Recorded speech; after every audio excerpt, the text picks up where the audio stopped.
Hey there. I am so glad to see you here with me, your friend, Deborah Costu from Answers About Alzheimer's. And I am here as your friend and your confidant.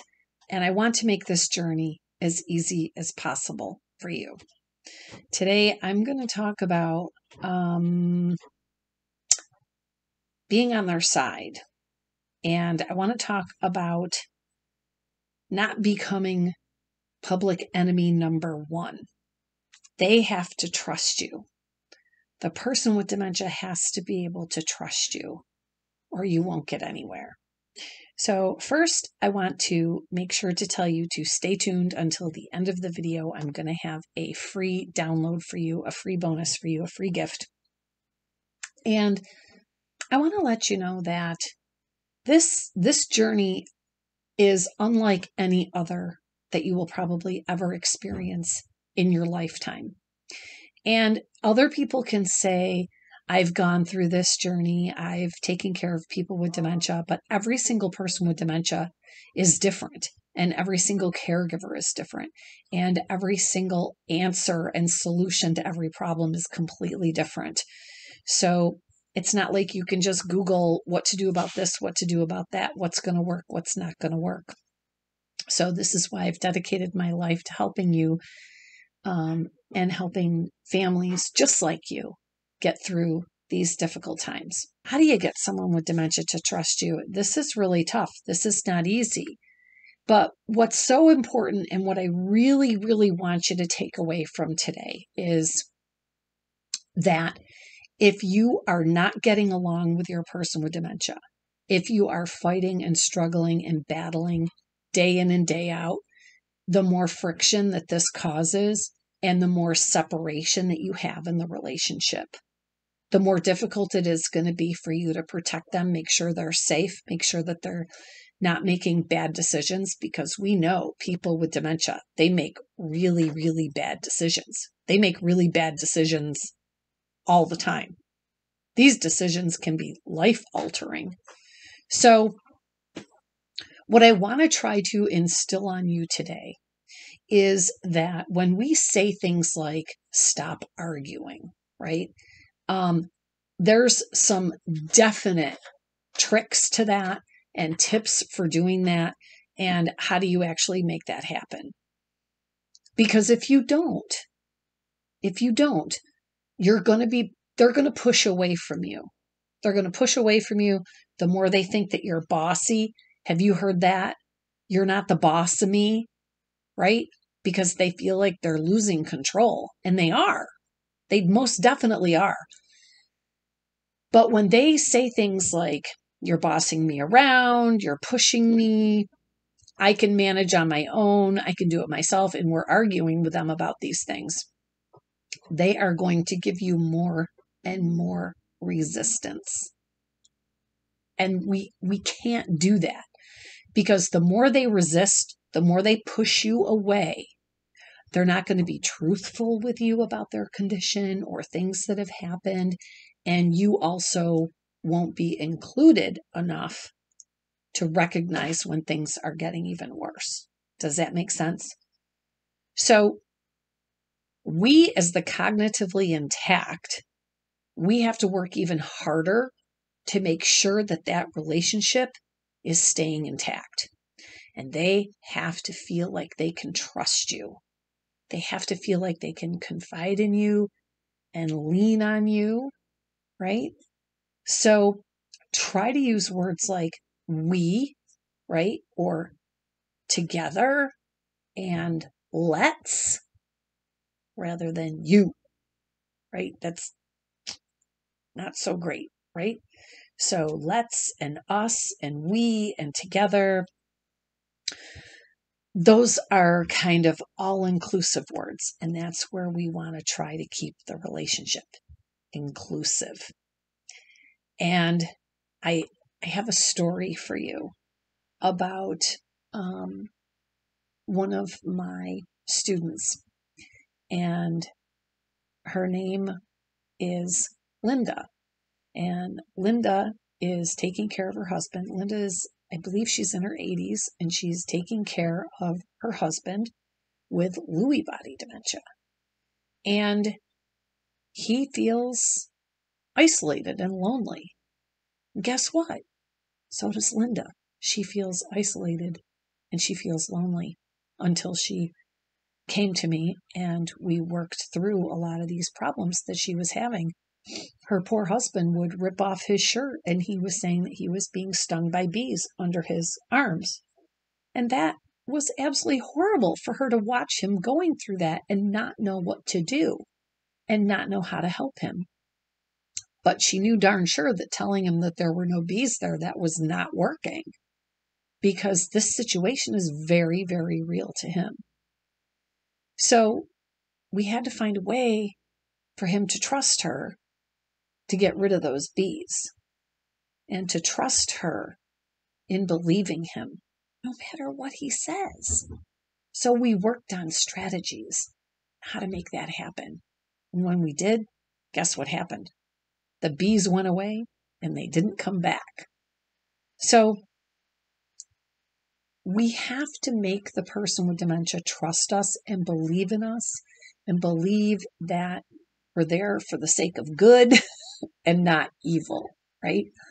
And this is a skill. It's a skill, and it's something that you can easily learn how to do. It's really very simple. And I can take you there and I can show you how to do that. But trust is vital for any relationship. Think about your past relationships that you've had your whole life. The people that you're closest to, you trust the most, right? The people that you're going to listen to, that you're going to confide in, that you're going to be honest with, are the people that you trust.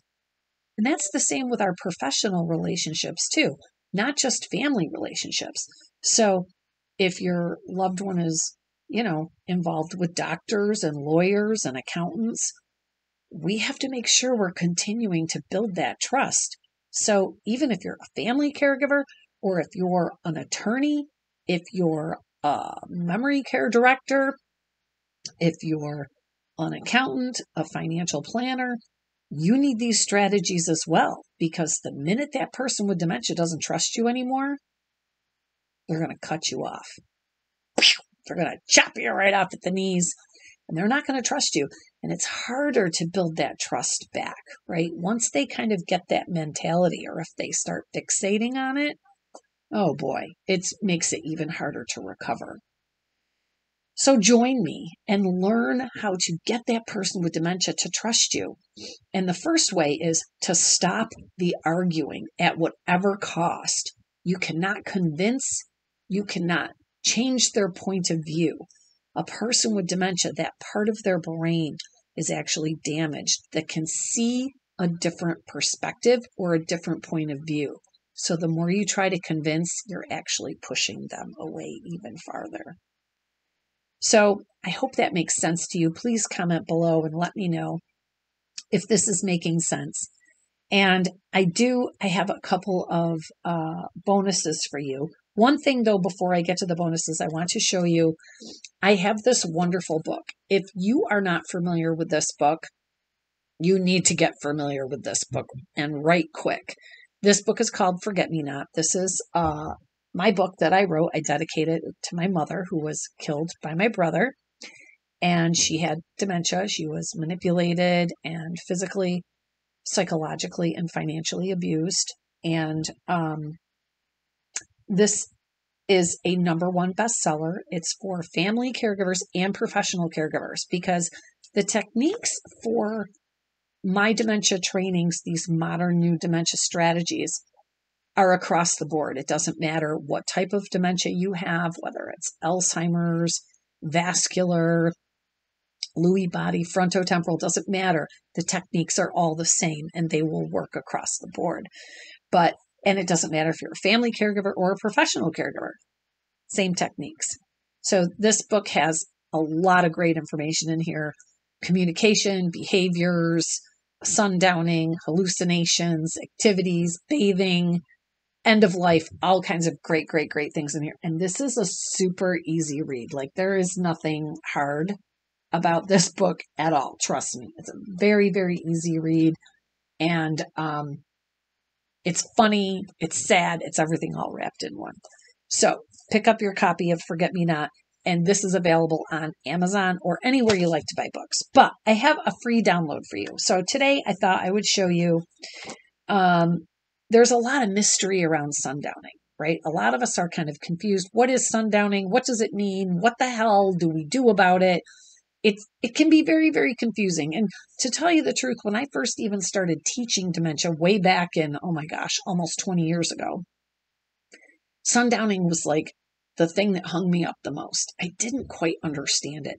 And I think it's the name, sundowning. It just sounds confusing, and it's really not that confusing. But anyway, I have a one-sheeter for you. This is available on my website. It's called Unlocking the Mystery of Sundowning. And it's just a one-page little cheat sheet for you. And you can get this under the free resources tab at answeraboutalz.org. And there will be a link to that down below in the description. So go to the website and get your free copy of that. And I would also like to invite you to apply to take the next Certified Master Dementia Strategist course. This is a 4-day class where you will learn everything you need to know about how to care for someone with Alzheimer's or dementia. These are new modern dementia strategies and techniques and scripts. Lots of scripts, over 250 scripts of what to say and not to say to a person with dementia. This is the only dementia training with a guarantee. It's the only one that's actually going to work face-to-face in the room with your person with dementia. And I've heard this time and time and time again from both family and professional caregivers. They're constantly saying, this is the missing piece. This is the missing link that I've been looking for. These are the things that actually work and give you results. So don't miss out on this training. Don't miss out before there's no room in the classes because they're kept very small and you do have to be accepted. When you're finished, you will receive a Certified Master Dementia Strategist certificate, which I will mail to you personally. So that's all I have for now. Get your person with dementia to trust you. Build that trust. Keep that relationship intact. And I can show you many, many more strategies on how to do that. I'm Deborah Costu, Certified Master Dementia Strategist, and so many other things. I mean, they're all over the place.